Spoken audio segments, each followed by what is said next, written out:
ကောင်မလေးဟာသူ့ရဲ့အကိုဖြစ်သူကိုကြည့်လိုက်တဲ့အခါအကိုဖြစ်သူကလေထဲမှာတန်ကြိုးတွေတုံနှောင်ခံထားပြီးသူ့ခန္ဓာကိုယ်တစ်ခုလုံးမှာမကောင်းဆိုးဝါးတွေဝိုင်းဖွဲ့နေတာကိုသူမြင်နေရတယ်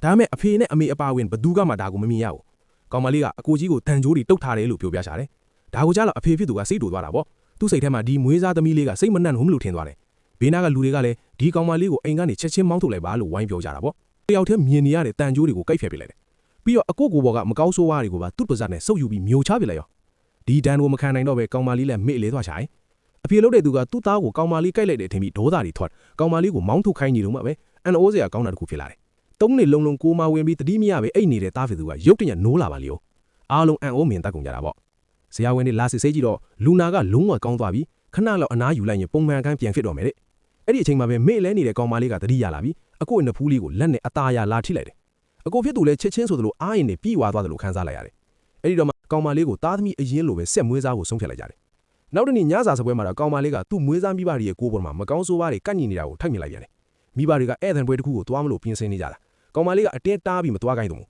။ဒါနဲ့အဖေဖြစ်သူကသူ့လက်ထောက်တယောက်ကိုပဲကူစားလှူလိုက်ရတယ်။မကြပါဘူးလက်ထောက်ဖြစ်သူပြန်ပြေးလာပြီးသတင်းဆိုးတစ်ခုပေးတယ်